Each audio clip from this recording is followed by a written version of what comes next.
संतनाथांचे इतिहास व मंदिर कधी बांधले. बघा मित्रांनो, रूढी परंपरानुसार ही पालखी ज्यावेळेस महाराजांचे इथं विराजमान झाले वैराग जे शहर आहे ते मुघल काळातील काहीतरी बॉर्डरचं गाव होतं, काय त्याची थोडीफार माहिती. श्री संतनाथ महाराजांच्या मंदिरासमोर एक छोटंसं मंदिर आहे, त्याचा इतिहास काय आहे? ते आहेत मूळ वंशज आपले तात्याबा गोंगडेंचे. त्यामध्ये हे निर्माण झालेलं आहे आणि या पाण्याच्या खाली असं म्हणतात पूर्वज की त्यावेळेस आपण सूर्याचं दर्शन झाल्यानंतर ज्यावेळेस या स्थानी येतो त्यावेळेस या स्थानापासून महाराजांना. नमस्कार मित्रांनो, मी आहे दीपक कटारे, प्रॉपर नांदेडचा. मी आलेलो आहे सोलापूर जिल्ह्यात बार्शी तालुक्यात वैराग गावात. इथं श्री संतनाथ महाराजांचे इतिहास जाणून घेण्यासाठी आमचे पुजारी आलेले आहेत इथं सोबतीलाच. नमस्कार नमस्कार.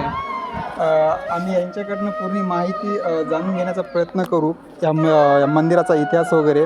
तर आम्ही पुढे बघत राहा. आम्ही जत्राचे काही ड्रोन शॉट वगैरे असतील, लेजेंडचे ड्रोन शॉट वगैरे असतील ते पूर्ण या व्हिडिओमध्ये दाखवत राहू. आमच्यासोबत आमचे पुजारी जुडलेले आहेत, इथली सगळी माहिती सांगणार आहेत त्यांनी. व्हिडिओ पाहत राहा आणि शेवटपर्यंत बघा. पूर्ण श्री संतनाथ महाराजांचे पूर्ण इतिहास तुम्हाला या व्हिडिओमध्ये भेटेल. नमस्कार. नमस्कार. मी दीपक कटारे, मी प्रॉपर नांदेडचा आहे. श्री संतनाथांचे इतिहास व मंदिर कधी बांधले, काही प्रश्न आहेत आमचे, त्याच्याबद्दल त्याची हिस्ट्री वगैरे स्टोरी वगैरे सांगू शकाल? हो, नक्कीच सांगू शकतो. माझं नाव उदयारण क्षीरसागर, मी मुख्य पुजारी संतनाथ देवस्थान. आणि हे आहेत मूळ वंशज आपले तात्याबा गोंगडेंचे वंशज. अच्छा. गोंगडे मालक की ज्यांच्या पूर्वजांनी आपले हे दिव्य भव्य मंदिर बांधलेले आहेत.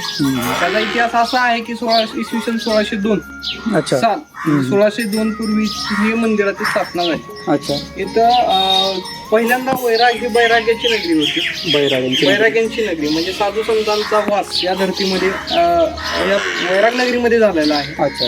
पहिलं मंदिराच्या इथं दंडक अभयारण्य होतं. अभयारण्याचं क्षेत्र होतं. समोरून एक नदी वाहत होती, गंडिका नदी वाहत होती. अच्छा. आणि ते नदी वाहत असल्यामुळं मनुष्य वस्ती ही नव्हतीच मुळात, म्हणजे निर्मनुष्य होतं विषय. अच्छा. वैराग म्हणजे वैराग. अच्छा. ज्यावेळेस महाराजांचं आई तुळजाभवानीच्या आशीर्वादानं त्यांना मार्गदर्शन किंवा त्यांच्या आज्ञेप्रमाणे महाराजांचं इथं वास्तव्य झालं अभयारण्य क्षेत्रामध्ये. अभयारण्य क्षेत्रामध्ये महाराजांचं वास्तव्य झाल्यानंतर तात्याबा गोंगडे हे मूळ इथं निवासाला होते.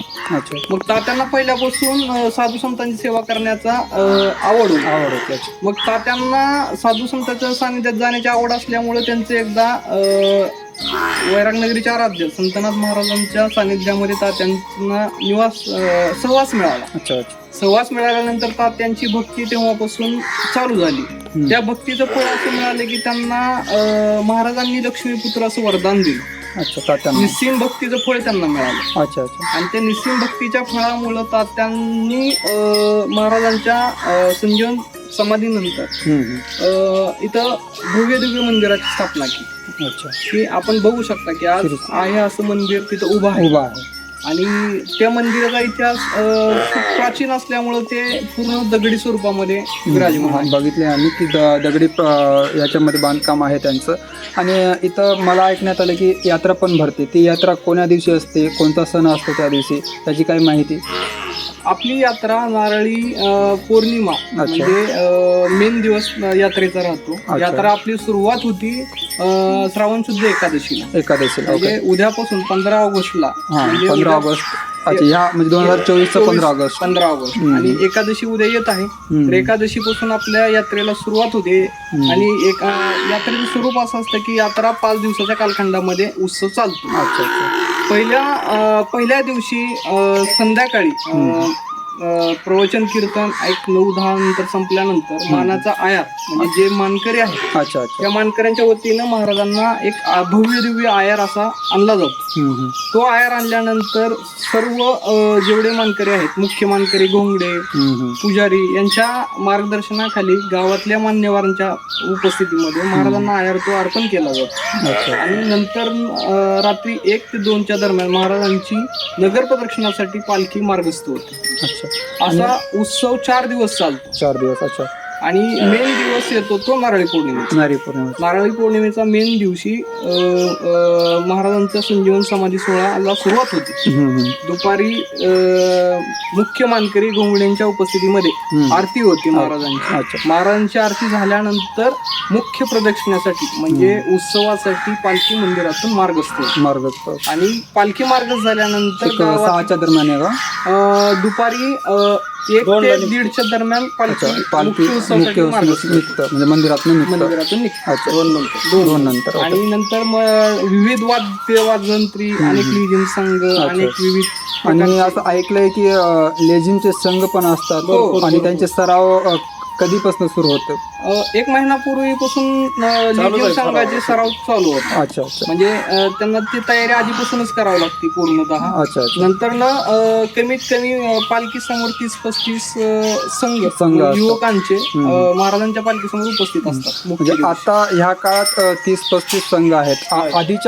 आधीच्या पूर्व काळात किती संघ असायचे? 4-5 संघ. पूर्वीच्या काळामध्ये संघाची संख्या कमी होती लेझिम संघाची. त्यांच्या पद्धतीनं जे विविध जातीतले लोक आहेत, झांजचं वाद्य होतं किंवा बऱ्याच गोष्टी अशा होत्या की म्हणजे आपला एक धनगर समाज त्यांचं वाद्य वाजंत्री, ते असे विविध प्रकारचे वाजंत्री पालखी समोर असायचे. त्यामुळे त्याचं स्वरूप वेगळं होतं. आता ते स्वरूप कालांतराने कमी होऊन लेझिम संख्याची संख्या आणि इथं कुस्ती वगैरेच पण खेळवलं जातात असं ऐकण्यात आलेलं आहे. ज्या वेळेस आपली पालखी दुसऱ्या दिवशी काला संपून मंदिराकडे प्रस्थान करते, त्यावेळेस दुपारनं आपल्या इथं कुस्त्याचे आखाडे भरवले जातात. मग त्याच्यातले राज्याबाहेरचे जे मल्ल आहेत ते मल्ल आपल्या वैरागमध्ये कुस्तीचे प्रदर्शन करण्यासाठी येतात आणि त्यांना ते व्यासपीठ मोठ्या वैरागमध्ये उपलब्ध करून दिलं जातं. अच्छा. आणि हे कुस्तीचं माध्यम, कुस्तीचं जे पहिली कुस्ती आहे ती कधीपासून सुरुवात झाली याची काही माहिती? याची माहिती अंदाजे तर असं लिखित स्वरूपामध्ये नाहीये. पण जसं आम्ही आमचं कालखंड पाहतोय तेव्हापासून तर ते आखाडे आज तागायत चालू आहे. 30-40 वर्ष आधीपासून आरामात. श्री संतनाथ महाराज हे कोण होते? संतनाथ महाराज मुळात हे नाथ संप्रदायाचे आराध्य आहेत आणि त्या महाराजांना अष्टसिद्धी प्राप्त. अच्छा. म्हणजे 8 रूप एकाच टायमिंग दाखवण्याची त्यांच्यामध्ये स्वतः ते स्वयंभू आहेत आणि ते स्वयंभू असून ते विष्णू अवतार आणि महादेव असं दोघांचंही स्वरूप त्यांच्यामध्ये आहे. आणि अनेक लोकांचं म्हणणं आहे की महाराजांची संजीवन समाधी आपल्या इथं आहे. ते संजीवन समाधी मुळात आहे पण ते महाराज स्वतः सिद्ध स्वरूपामध्ये आहे. म्हणजे स्वतः विराजमान अजूनही त्या ताकदीने आहेत. फक्त ते भक्ती मार्गामध्ये जे लोक येतात त्या लोकांना त्याची प्रचिती आहे. आणि मला थोडीशी फार माहिती पण भेटली की वैराग जे शहर आहे ते मुघल काळातील काहीतरी बॉर्डरचं गाव होतं, काय त्याची थोडीफार माहिती? हे वैराग शहर हे मराठवाड्याचं प्रवेशद्वार. अच्छा. आणि प्रवेशद्वार असल्या कारणाने अनेक आक्रांत म्हणजे जसं निजाम, आदिलशहा किंवा औरंगजेब यांचे बरेच आपल्या हिंदू मंदिरावर आक्रमण झालेले आहेत. त्या कालखंडाने त्यांच्या बऱ्याच म्हणजे स्थान किंवा वस्त्या अशा आपल्या वैराग शहर लगत पडलेल्या आहेत. म्हणजे त्यांचे ते म्हणतात ना की सैन्याचे ठिकाण त्यांचे हे झालेले आहेत. मग त्याचा एक थोडा टच आहे पण त्याचा जास्त आक्रांतांचा इम्पॅक्ट वैराग शहरावर दिसून येत नाही. त्यामुळे ते मुघल शासन किंवा औरंगजेब यांचं जास्त प्रस्त आपल्या इकडं भेटत नाही. आम्ही जी आता बघितली एक महादेवाची मूर्ती पण दिसलेली, ती मूर्ती कधीपासून आहे आणि कधी बांधलेली आहे? जे पांढरी मूर्ती आहे की नाही मंदिराच्या आवारात, ते मूर्ती कधी बांधली? ते मूर्ती 1 वर्ष आता कंप्लीट होतोय. 1 वर्ष कंप्लीट. हो. आणि ते मूर्ती बांधण्याचं कारण असं की ते नगरीचे आराध्य संतनाथ महाराजांचे ते आराध्य म्हणजे सर्वांचे आराध्य हे महादेव आहेत. अच्छा. सुरुवात, अंत आणि शेवट हा महादेवांचा असतो. अच्छा. त्यामुळे ते लावण्याचा एक मुख्य उद्देश म्हणजे त्याला धार्मिक ही आस्थाचं ठिकाण आणि नगरीचे आराध्यांचं ते आराध्य, या दोन्ही उद्देशातून ते विषय केले. आणि इथले मूळचे जे घोंगडे परिवार आहेत म्हणजे त्यांच्या फॅमिलीमधनं आहेत श्री संतनाथ महाराज असं आहे ना? संतनाथ महाराज हे स्वतः स्वयंभू एक सिद्ध अवतार आहे सिद्ध अवतार. आणि त्यांच्या सेवेमध्ये ह्यांचे पूर्वज असल्या कारणाने अच्छा अच्छा. त्यांना तो आशीर्वाद प्राप्त झाला आणि त्या आशीर्वादाच्या जोरावर हे सगळं वैभव त्यांनी उभं केलं. अच्छा, म्हणजे हे त्यांचे दास वगैरे आहे समजा, सेवेकरी. महाराजांची सेवेकरी आणि भक्त हे दोन्हीही त्या दोन्ही स्वरूपामध्ये होत. आणि त्यांच्या आशीर्वादाने त्यांना इतकं मिळालं की ह्या गोष्टी ते उभा करू शकतात. आणि जे श्री संतनाथ महाराजाचे जे सेवेकरी आहेत त्यांच्या घरी आहे मी सध्याला, आणि त्यांचं घर पण मी शूट करणार आहे. तर तुम्हाला प्रॉपर हे घर आणि मंदिर कसं आहे, महादेवाची मंदिर कसे, महादेवाची मूर्ती एक बसवलेली आहे, म्हणजे ह्याच काळात म्हणजे एका वर्षाच्या बसवली आहे. हे पूर्ण तुम्हाला आम्ही दाखवू. पालखी आहे सजते आणि किती वाजता इथनं निघते ही पालखी, म्हणजे आता जी नॉर्मल दिसते आपल्याला एक पालखी, आणि याला कसल्या प्रकारे सजवलं जातं. ही पालखींचा पहिल्यापासून पारंपरिक म्हणजे एक प्रकारे हे जे पण मानकरी ठरलेले आहेत, हे जे मानकरी भुई समाज म्हणजे ज्यावेळेस शिवाजी महाराजांचा कालखंड होता त्यावेळेस पासून भुई समाजाने पालखी वाढली. तो काळ आज तागायत चालू आलेला आहे भुई समाजाचा. आणि हे जे पालखी वाहण्याचा मान ही त्याच समाजाला गेलेला आहे. ज्यावेळेस संध्याकाळी आपलं प्रवचन कीर्तन सोहळा संपतो त्यानंतर महाराजांची विधिवत आरतीला सुरुवात होते. मानकरांच्या उपस्थितीमध्ये महाराजांना आयर आणला जातो. तो आयराचं महाराजांना अर्पण केलं जातं. अर्पण केल्यानंतर विधिवत महाराजांची आरती होते. आरती झाल्यानंतर मुख्य नगर प्रदक्षिणेसाठी ही पालखी सोहळा मंदिरातून पुन्हा मार्गस्थ होतो. ही पालखी जी आहे ते लास्ट कुठं कोण्या ठिकाणी जाते. पालखी नगर प्रदक्षिणा करून येऊन पुन्हा मंदिरामध्येच येते. मी ऐकलंय की कुठेतरी तळा आहे, त्या तळ्याच्या जागेवर जाते आणि तिथे काहीतरी प्रसाद वगैरे टाकला जातो. हा ज्या वेळेस आपली एकादशीला उत्सव सुरू होतो आणि आपला पौर्णिमेला उत्सव समाप्त होतो.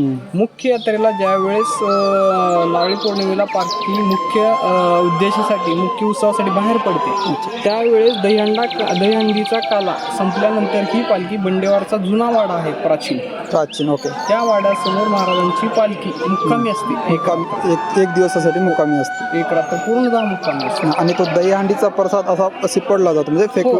दहीहंडीचं जे मानकरी आहेत त्यांच्या हस्ते प्रसादाचं वाटप केलं जातं आणि तो प्रसाद जनतेला मिळाला जातो, म्हणजे जनतेला वाटला जातो.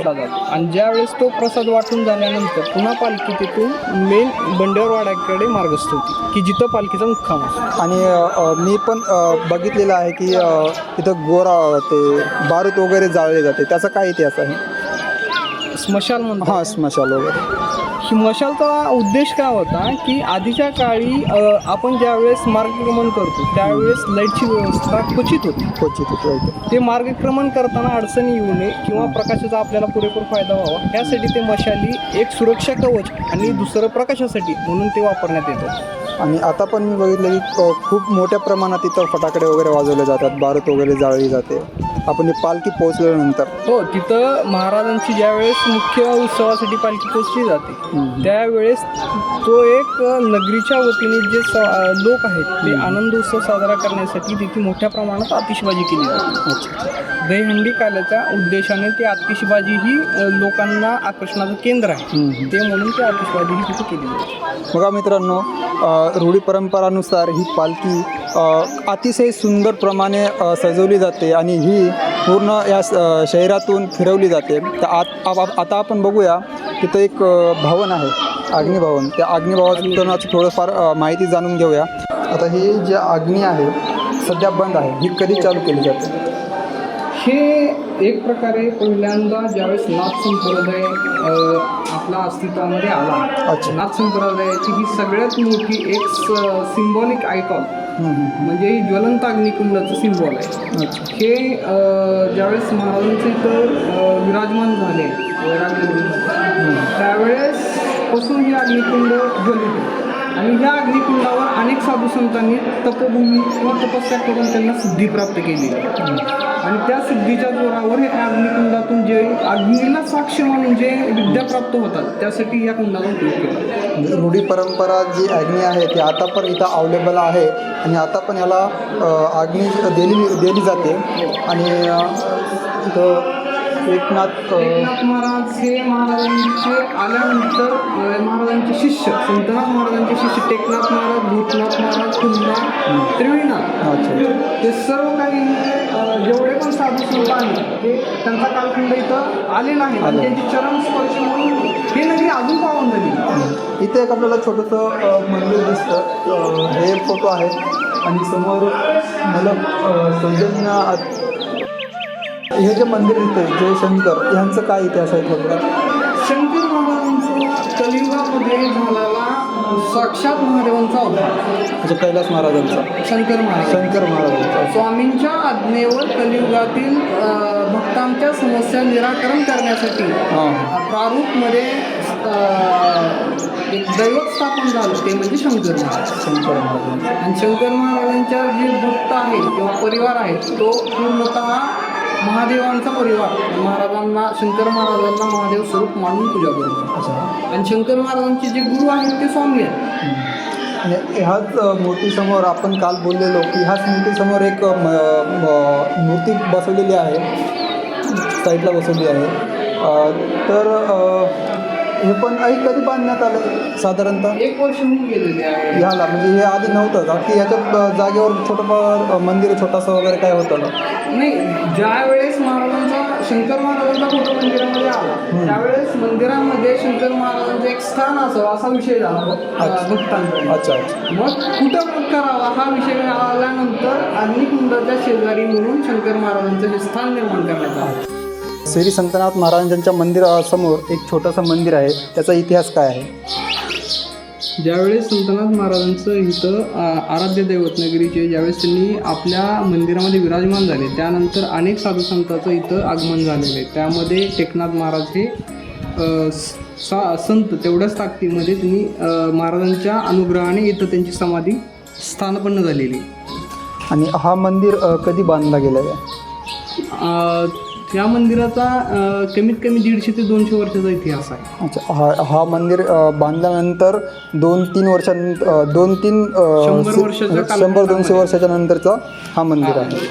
ज्यावेळेस समाधी स्थापन झाली त्यावेळेस त्यांचे भक्तांनी ह्या मंदिराची स्थापना करण्यात आली. आणि इथे पाण्याचं कुंड पण आहे असं सांगितलं जातं. अशीच आपण फेरी मारून काय इतिहास आहे? कारण इथून डायरेक्ट महाराजांचं चेहरा दिसतोय आपल्याला. आपण ज्या वेळेस सूर्याचं दर्शन घेण्यासाठी मंदिराच्या पाठीमागच्या साईडला येतो त्यावेळेस आपण सूर्याचं दर्शन झाल्यानंतर ज्यावेळेस या स्थानी येतो त्यावेळेस या स्थानापासून महाराजांचं गर्भगृह आपल्याला समक्ष बघायला मिळतं. म्हणजे दर्शन आपल्याला महाराजांचे ह्या वास्तूतूनही आपल्याला समोर मिळत आहे. आणि एक दिवस असा येतोय की सूर्यप्रकाशाच्या जे किरण आहेत जे चरण स्पर्श करतात ते सूर्यकिरण या वास्तूतून एंटर करून म्हणजे प्रवेश करून ते पूर्णतः गर्भगृहापर्यंत जातात. हे जे कुंड दिसतंय ह्या कुंडाचं काय महत्त्व आहे आणि हा कधी बांधला गेलाय? या कुंडाचं महत्त्व असं आहे की हे आध्यात्मिक एक क्षेत्र किंवा एक आध्यात्मिक असं जागा म्हणायला आपल्याला हरकत नाही. कारण हे कुंड पवित्र पाण्याने एक पवित्र पाण्यामध्ये हे निर्माण झालेलं आहे. आणि या पाण्याच्या खाली असं म्हणतात पूर्वज की काशी विश्वेश्वराचं शिवलिंग असण्याची दाट शक्यता आहे खाली. अच्छा. आणि ज्या आपल्याला कमानी दिसतात त्याच्यामध्ये साधू संत ज्यावेळेस स्नान करून काशी विश्वेश्वरला पाणी घालून साधनेसाठी या कमानीमध्ये ते विराजमान होत होते. त्यांच्या साधनेसाठी भव्य दिव्य पुढं कमान होती. आता ते कालांतराने पडली गेलेली आहे. कमीत कमी याची 20 ते 25 फूट खाली याची लांबी आहे. आणि हा पूर्णतः आतमध्ये दगडी बांधकामाने बांधलेल्या अवस्थेमध्ये तो स्नानकुंड आहे. आणि त्याला खाली उतरण्यासाठी पूर्णतः दगडी पायऱ्या आजही त्या तागायत तशा ॲज इट इज आहेत. आतमध्ये पाण्यात कचरा दिसतोय, ह्यात पाणी पण घाण दिसतंय. कारण की लोक माझ्यासारखे किंवा इतर लोक पण येतात, भाविक भक्त येतात, तर हे परंपरागत आहे, जुना आहे. तर ह्याला रिपेअर करण्याची ग्रामपंचायत असो किंवा जे गावातील लोक आहेत ते ह्याच्याकडे लक्ष का देत नाहीत? यामध्ये काय झालेलं आहे की राजकीय इच्छाशक्ती असेल किंवा गावाचा ग्रामदैवताच्या रिलेटेड काही विषय असतील यासाठी इच्छाशक्ती खूप मोठी लागते. दुसरी गोष्ट इच्छाशक्तीच्या जोरावर आज आपण याचा कायाकल्प करू शकतो. याला 7 प्रशासकीय आणि ग्रामस्थ यांच्या मदतीने जर हा जनसंकल्प करण्यात आला तर हा विषय ही लवकरात लवकर आपण मार्गी लावू शकतो. आणि त्या पद्धतीनं ह्या विषयासाठी आपण वाटचाल करतोय सध्या. भाविक भक्त खूप दुरून येतात बघण्यासाठी, तर हे असं घाण तेवढं काही चांगलं दिसत नाही. महाराजांच्या आशीर्वादाने लवकरच याचा कायाकल्पही सुरू होईल. त्याच काळातली आहे का? आड आहे. हे कसं एकात एक 7 वाडे आणि 7 वाडे एकमेकाला इंटरकनेक्शन आहे. अच्छा अच्छा. आणि हे पूर्णतः ॲज इट इज दिसतंय, ह्याच्या खाली पण as it is same structure. एकमेकाला पास होण्यासाठी तळघर आहेत. तळघर खाली पण आहेत. अच्छा. म्हणजे ते आता बंद असतील. भुयारी मार्ग. ते आता बंद आहेत का चालू आहेत? आता बंद आहेत त्यावर. अच्छा. टाक्यांची समाधी तयार. अच्छा. हे फास्ट आहे. तात्यासाहेबांची तात्या गोंगडेची समाधी आहे आणि त्यांच्या गुरुची ही जीवन समाधी. जीवन समाधी. अच्छा. वाराकर महाराजांची, पंचाक्षरी महाराजांची तात्या गोंगडेची समाधी. समाधी आहे. आणि काय समाधी कोणती? जीवन समाधी समोर आहे. पंचाक्षरी गुरु महाराज म्हणजे तात्याचे गुरु समोर. गुरुची समाधी गुरु आहे. मूळ वंशजांची समाधी. त्यांची गुरूंची समाधी ठीक आहे. म्हणजे जीवन समाधी घेतलेले ते गुरु समोर आहे पंचाक्षरी महाराज. हे जे छोटेसे जे हे मूर्ती रेणुकाचार्यांची मूर्ती आहे. जगद्गुरु रुद्रमणी शिवाचार्य महाराजांनी स्थापना केली या मूर्तीची. अच्छा. आमच्यासोबत जे पुजारी होते, आमच्यासोबत जे उदयानंद महाराज इथले जे पुजारी होते, त्यांनी पण अतिशय सुंदरपणे आम्हाला या मंदिराचा इतिहास सांगितला. तर मित्रांनो, माझ्याकडनं काही चुकीचे शब्द आले असतील, काही रॉंग शब्द निघले असतील, तर त्याच्यासाठी पूर्ण जनतेची माफी मागतो. व्हिडिओ कसा वाटला नक्की सांगा. आपल्या चॅनलला सबस्क्राईब करा. चला भेटूया नंतर.